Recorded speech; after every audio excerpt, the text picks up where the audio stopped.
घनानंद दिल्ली के मुग़ल बादशाह मुहम्मद शाह के मीर मुंशी थे। एक दिन कुचक्रियों ने बादशाह से कहा कि मीर मुंशी बहुत अच्छा गाते हैं। बादशाह के लिए गाने का आदेश दिए जाने पर इन्होंने पहले काफ़ी टालमटोल की। इस पर लोगों ने कहा कि ये अपनी प्रेमिका सुजान के कहने पर अवश्य गा देंगे। सुजान को दरबार में बुलाया गया। घनानंद ने अपनी प्रेमिका सुजान की ओर मुख करके और बादशाह की ओर पीठ करके ऐसे गजब रूप में गाया कि सभी तन्मय और दंग रह गए। बादशाह जहाँ एक ओर उनके गाने पर प्रसन्न हुआ, वहीं दूसरी ओर इनकी बेअदबी पर रुष्ट होकर उसने इन्हें शहर से निकाल दिया। चलते समय इन्होंने सुजान को भी साथ चलने को कहा, पर वह न गई। इस पर इन्हें विराग उत्पन्न हो गया और ये वृंदावन चले गए और वहाँ निम्बार्क संप्रदाय में दीक्षित हो गए। सुजान की सुधि इन्हें जीवन भर आती रही। घनानंद की रचनाओं में सुजान सागर, विरह लीला, कोकसार, रसकेली वल्ली और कृपाकांत नामक रचनाएं उपलब्ध हैं। इसके अतिरिक्त इनके फुटकर कवित्त सवैयों के संग्रह 150 से लेकर 450 कवित्तों तक मिलते हैं। कृष्ण भक्ति संबंधी इनका एक बहुत बड़ा ग्रंथ छतरपुर के राज पुस्तकालय में है, जिसमें प्रिया प्रसाद, ब्रज व्यवहार, वियोग वेली, कृपाकंद निबंध, गिरी गाथा, भावना प्रकाश, गोकुल विनोद, धाम चमत्कार, कृष्ण कौमुदी, नाम माधुरी, वृंदावन मुद्रा, प्रेम पत्रिका, रस वसंत इत्यादि अनेक विषय वर्णित हैं। घनानंद का भाव पक्ष। घनानंद मुख्यतः श्रृंगार रस के कवि हैं। वियोग श्रृंगार में इनकी वृत्ति अधिक रमी है। आचार्य शुक्ल इनके संबंध में लिखते हैं, ये वियोग श्रृंगार के प्रधान मुक्तक कवि हैं। प्रेम की पीर लेकर इनकी वाणी का प्रादुर्भाव हुआ।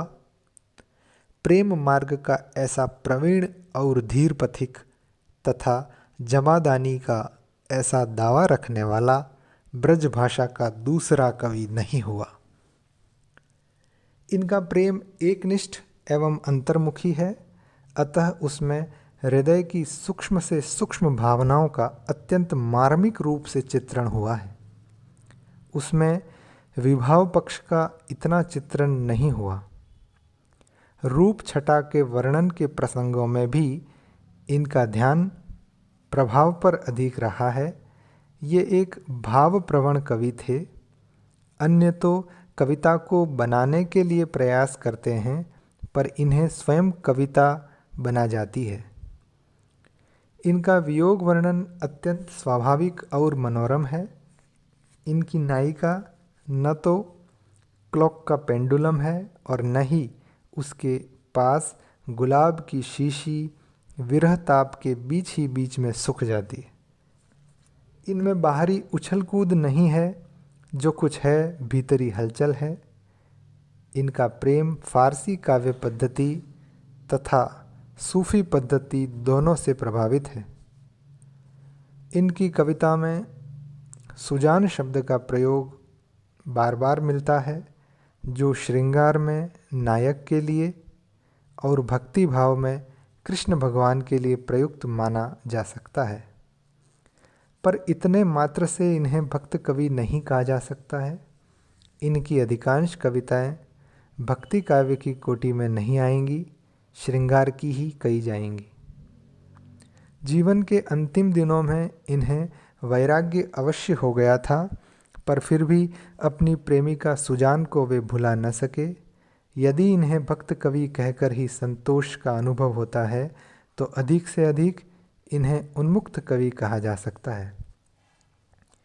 इनकी कृष्ण भक्ति संबंधी रचनाओं में भी सुर और तुलसी के हृदय की तन्मयता, सात्विकता और निश्चलता कदाचित ही मिले। अतः इनकी संपूर्ण रचनाएं शुद्ध भक्ति भाव से प्रेरित नहीं मानी जा सकती हैं। घनानंद प्रेम मार्ग के एक सफल यात्री हैं। इनकी कविता का एक उदाहरण दृष्टव्य है। अति सूदो स्नेह को मार्ग है, जहाँ नेकु सयानप बाक नहीं। जहाँ साचे चले तजी आपन पो, झिझके कपटी जो निसाक नहीं। घनानंद प्यारे सुजान सुनो, इन एकते दूसरो आंक नहीं। तुम कौन धो पाटी पड़े हो लला, मन लेहू पे देहू छटाक नहीं। घनानंद का कला पक्ष। इसमें भाषा, अलंकार, छंद, काव्य गुण अर्थात व्यंजना शक्ति और प्रयोग कौशलादि आते हैं। ब्रज भाषा का चलतापन और सफाई जो घनानंद में मिलती है वह अन्यत्र दुर्लभ है। इनकी साहित्यिक ब्रज भाषा में सहज माधुर्य विद्यमान है। नंददास आदि के द्वारा घड़ी गई ब्रज भाषा उत्तराधिकार में प्राप्त कर इन्होंने उसे और भी अधिक निखारा। आचार्य शुक्ल इनकी भाषा के संबंध में लिखते हैं, घनानंद जी उन बिरले कवियों में हैं जो भाषा की व्यंजना बढ़ाते हैं। अपनी भावनाओं के अनूठे रूप रंग की व्यंजना के लिए भाषा का ऐसा बेधड़क प्रयोग करने वाला पुराने कवियों में दूसरा नहीं हुआ। भाषा के लक्षक और व्यंजक बल की सीमा कहाँ तक है, इसकी पूरी परख इन्हीं को थी। इनमें भाषा की एक अपूर्व लाक्षणिक मूर्तमत्ता और प्रयोग वैचित्र की छटा है जो कि इनके पश्चात छायावादी काव्य में देखी जा सकती है। इनका प्रयोग वैचित्र बड़ा ही अनुपम है। उदाहरण के लिए, आरिसानी गही वही वानी कछु, झूठी है सच्चाई छाक्यो। इनकी भाषा में वचन वक्रता, नाद व्यंजना और अर्थ गांभीर्य सब अद्वितीय बन पड़े हैं।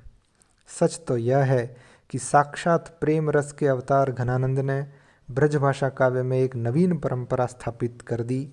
घनानंद के सामने ब्रज भाषा काव्य की दो परंपराएं थी, एक तो विद्यापति और सूरदास द्वारा चलाई हुई जिसमें भगवान की लीलाओं का गान गीति काव्य में हुआ। इसमें संगीत की स्वर लहरी के साथ भक्ति भावना का समावेश था। ब्रज भाषा काव्य की दूसरी परंपरा कृष्ण के स्मरण के बहाने से कविता चातुर्य दिखलाने वाले रीति कवियों द्वारा चलाई गई थी। इनकी दृष्टि रीतिबद्ध हो गई। इन्होंने गीति पद्धति को छोड़कर कवित्व और सवैया पद्धति को अपनाया जिसमें आलंकारिकता की प्रधानता थी। घनानंद उक्त दोनों प्रकार की कविता धारा से भिन्न निकले। न तो उन्होंने सूरदास की भांति कृष्ण लीला के गीत गाए और न देव आदि की भांति रीतिबद्ध कविता के प्रणयन में शक्ति को लगाया। न तो घनानंद ने कृष्ण लीला वर्णन ही अपनाया और न श्रृंगार की अभिव्यक्ति के लिए रस, नायिका भेद, अलंकार और पिंगलादि काव्यों के अंगों को आधार बनाया। वे एक सहज भावुक कवि थे। उन्हें अपने हृदय के भावों का स्पष्टीकरण मात्र ही अपेक्षित था। उनका मंतव्य निम्न पंक्ति में बिल्कुल स्पष्ट हो जाता है, लोग है लागी कवित्त बनावत, मोहि तो मेरे कवित्त बनावत। घनानंद कविता के इस सहज मार्ग के पथिक थे। बोधा, आलम, ठाकुर आदि रीतिकालीन कवि तथा भारतेंदु, सत्यनारायण कविरत्न और प्रेमचंद आदि भी इसी पथ के पथिक बने। भक्ति काल में ब्रजभाषा काव्य में जो स्थान सूरदास का है, रीति काल में ब्रजभाषा काव्य में वही स्थान घनानंद का है।